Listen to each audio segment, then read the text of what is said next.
மருத்துவ வரலாற்றில் ராபர்ட் மியருடைய மிகப்பெரிய சாதனைகள் என்னென்னன்றத பார்க்கலாம். சர் ராபர்ட் மியர் ஸ்காட்லாண்டை சேர்ந்த ஒரு மருத்துவர் மற்றும் நோயியல் நிபுணர். இவர் 1864 ஜூலை 5 அன்னைக்கு ஸ்காட்லாண்டுடைய ஸ்டெர்லிங்கில் இருக்கிற பெல்ஃப்ரானில் பிறந்தாங்க. இவர் 1890ஆம் ஆண்டு அந்த ஸ்காட்லாண்டுடைய எடன்பராவில் இருக்கிற யூனிவர்சிட்டி ஆஃப் எடன்பரா மெடிக்கல் ஸ்கூலில் டாக்டர் ஆஃப் மெடிசன் அப்படின்ற எம்டி டிகிரியை பெற்றாங்க. அதைத் தொடர்ந்து ராபர்ட் மியர் மருத்துவ பயிற்சியை பெற்ற ஒரு மருத்துவர் ஆனாங்க. பின்னர் 1894ஆம் ஆண்டு அதே யூனிவர்சிட்டி ஆஃப் எடன்பராவில் இவர் ஒரு லெக்சரர் இன் பாக்டீரியாலஜிக்கல் பெத்தாலஜியாக இவருடைய டீச்சிங் கெரியரை ஆரம்பித்தாங்க. இதே காலத்தில் இவர் போன் மேரோ பற்றியும் பிளட் பற்றியும், அதாவது எலும்பு மஜ்ஜை பற்றியும் ரத்தம் பற்றியும் ஆய்வு செஞ்சு வந்தாங்க. குறிப்பாக இன்ட்ராவாஸ்குலர் ஹீமோலிசிஸ் பற்றி ஆய்வு செஞ்சு வந்தாங்க. அதாவது ரத்த நாளங்களுக்குள்ளேயே ரத்த அணுக்கள் உடஞ்சி போய் அழியக்கூடிய தன்மை தான் இன்ட்ராவாஸ்குலர் ஹீமோலிசிஸ் அப்படின்றது. அதை பற்றி இவர் ஆய்வு செஞ்சு வந்தாங்க. அதுக்கப்புறமா அயன் அப்சோர்ப்ஷன் பற்றி, அதாவது நம்மளுடைய உடலில் எப்படி இரும்பு சத்தானது உறிஞ்சப்படுதுன்றதை பற்றி இவர் ஆய்வு செஞ்சு வந்தாங்க. இதுக்கு மிக முக்கியமான காரணம், இப்போ பொதுவாக இந்த அனிமியா அப்படின்ற ரத்த சோகை ஏற்பட்டால் அப்போ இரும்பு சத்து குறைபாடு இருக்கும். ஸோ இரும்பு சத்து குறைபாடு ஏற்படுறது இந்த அனிமியா மாதிரியான சில இரத்த கோளாறுகளுக்கு வழிவகுக்கும். அதனால இந்த இரும்பு சத்து ஃபஸ்ட்டு எப்படி நம்மளுடைய உடலில் அப்சர்வ் ஆகுது அப்படின்னு தெரிஞ்சால் அப்போ அனிமியா மாதிரியான பிரச்சனைகள் வரும்போது எப்படி சிகிச்சை கொடுக்கணும் அப்படின்றத புரிஞ்சுக்க முடியும். அதனால் ராபர்ட் மியர் அயன் அப்சர்ப்ஷன் பற்றி ஆய்வு செஞ்சாங்க. அது மட்டும் இல்லாமல் கூடுதலாக இவர் நம்மளுடைய ரத்த அணுக்களுக்கு நிறத்தை கொடுக்கக்கூடிய பிக்மெண்ட்ஸ் எப்படி திசுக்களில் உருவாகுது அதனுடைய ஃபார்மேஷன் பற்றியும் இவர் ஆய்வு செஞ்சு வந்தாங்க. இதை தொடர்ந்து 1899 இந்த காலத்தில் ஸ்காட்லாண்டுடைய கிளாஸ்கோவில் இருக்கிற யூனிவர்சிட்டி ஆஃப் கிளாஸ்கோ அங்கே இவர் ஒரு ப்ரொஃபஸர் ஆஃப் பெத்தாலஜியா, அதாவது நோயியல் பேராசிரியராக பணியாற்ற தொடங்கியிருந்தாங்க. அப்போ தான் இவர் இம்யூனாலஜி அப்படின்ற நோய் எதிர்ப்பியல் அதில் ஆய்வு பண்ண தொடங்கியிருந்தாங்க. அதில் குறிப்பாக நம்மளுடைய நோய் எதிர்ப்பு சக்தி எப்படி செயல்படுது அப்படின்றத பற்றி ஆய்வு செஞ்சாங்க. ஆய்வு செஞ்சது மட்டும் இல்லாமல் இவர் ஆன்டிபாடி காம்ப்ளிமெண்ட் மெக்கானிசம் அப்படின்ற ஒரு செயல்முறையை விளக்கினாங்க.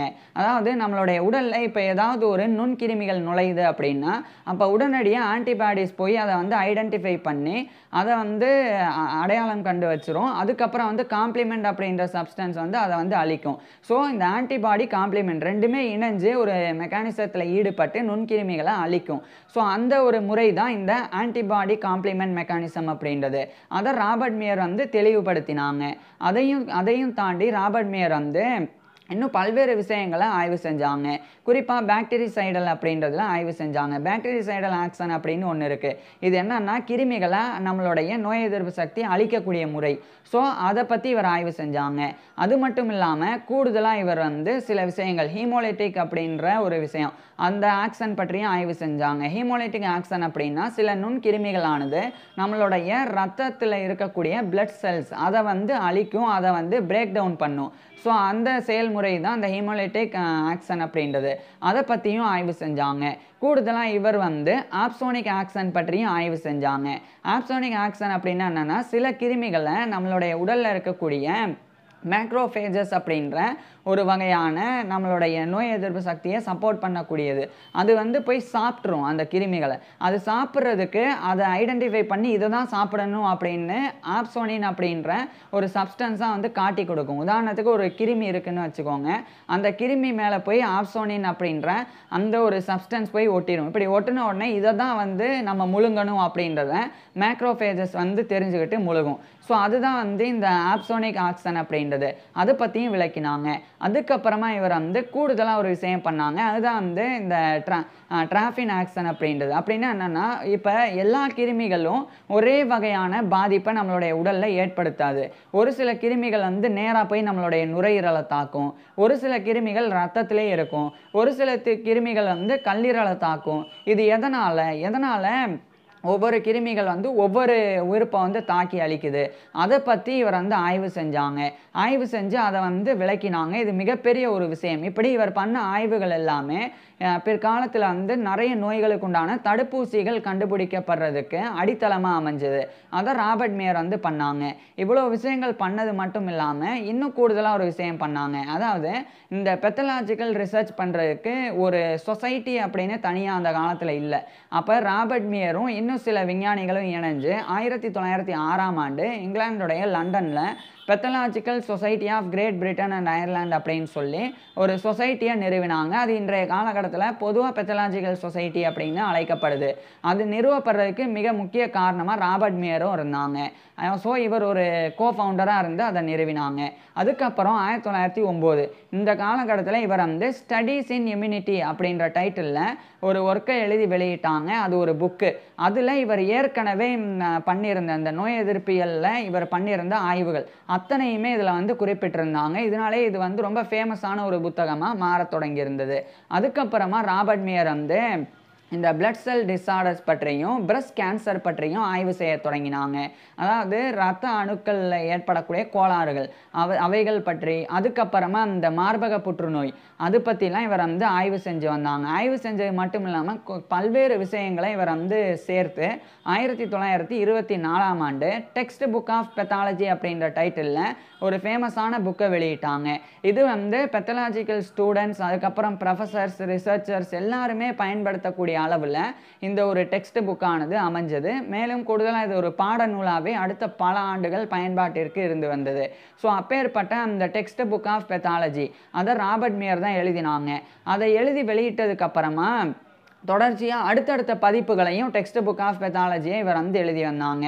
அதில் இந்த பிளட் செல் டிஸார்டர்ஸ் பற்றியும் பிரஸ்ட் கேன்சர் பற்றியும் எழுதியிருந்தாங்க. குறிப்பாக அந்த பிரஸ்ட் கேன்சர் வந்து எப்படி பரவுது, அது எந்தெந்த இடத்துலலாம் மார்பகத்தில் இருந்து பரவும், அதை வந்து கட்டுப்படுத்துறதுக்கு என்ன பண்ணணும், அது வராமல் தடுக்கிறதுக்கு என்ன பண்ணணும், அவ்வளோ விஷயங்களையும் இதில் வந்து இவர் வந்து எழுதியிருந்தாங்க. இதனால் இது வந்து ரொம்ப முக்கியத்துவம் வாய்ந்த ஒரு ஒர்க்காக மாறினது. அதுக்கப்புறம் 1929ஆம் ஆண்டு இவர் ஏற்கனவே இம்யூனாலஜி நோய் எதிர்ப்பியலில் பண்ண ஆய்வுக்காக ராயல் சொசைட்டி ஆஃப் லண்டன், இது இங்கிலாந்தில் இருக்கிற லண்டனில் இருக்குது, அவங்க தரப்பிலிருந்து ராயல் மெடலை இவருக்கு வழங்கி இவருக்கு கௌரவத்தை கொடுத்தாங்க. ஸோ இவரை கௌரவப்படுத்தினாங்க. அதுக்கப்புறமா இவர் வந்து இன்னும் வந்து தொடர்ச்சியாக பிரஸ்ட் கேன்சர் பற்றி ஆய்வு செஞ்சு வந்தாங்க. இதுக்கிடையில் 1934ஆம் ஆண்டு இவருக்கு வந்து சர்பட்டமும் வழங்கப்பட்டது. அதுக்கப்புறம் தான் ராபர்ட் மியர் வந்து சர் ராபர்ட் மியர் அப்படின்னு கௌரவத்தோடு அழைக்கப்பட ஆரம்பிக்கிறாங்க. பின்னர் 1936 இந்த காலகட்டத்திலெல்லாம் இவர் வந்து ஒரு இந்த இங்கிலாண்டோடைய லண்டனில் இருக்கிற royal college of surgeons of England அங்கே இவர் ஒரு லிஸ்டர் மெமோரியல் லெக்சரராக நியமிக்கப்பட்டாங்க. ஸோ அந்த ஒரு பொறுப்பு என்னன்னா விரிவுரை கொடுக்கணும், அறுவை சிகிச்சை அறிவியல் பற்றி விரிவுரை கொடுக்கணும். ஸோ இவர் வந்து விரிவுரை கொடுத்தாங்க. குறிப்பாக வந்து malignancy with illustrations from the pathology of the mamma அப்படின்ற டைட்டிலில் அந்த ஒரு விரிவுரை கொடுத்தாங்க. அந்த விரிவுரையில் இவர் வந்து பிளட் செல் டிஸார்டர்ஸ் பற்றியும் பிரஸ்ட் கேன்சரினுடைய தன்மைகள் பற்றிலாம் வந்து குறிப்பிட்டு சொன்னாங்க. ஸோ அந்த விரிவுரை வந்து ரொம்ப ஃபேமஸ் ஆச்சு. அதனாலேயே அதே 1936ஆம் ஆண்டு அதே royal college of surgeons of England தரப்பிலிருந்து இவருக்கு வந்து லிஸ்டர் மெடல் வழங்கப்பட்டது. ஸோ அந்த கௌரவத்தையும் இவர் பெற்றாங்க.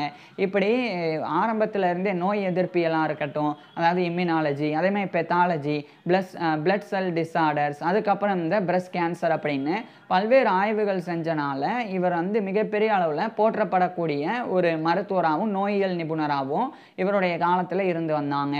இப்பேற்பட்ட நபர் வந்து ஒட்டுமொத்த ஸ்காட்லாண்ட்லேயே லீடிங் ரிசர்ச்சர்ஸில் மெடிக்கல் ரிசர்ச்சர்ஸில் ஒருத்தராகவும் கருதப்பட்டாங்க.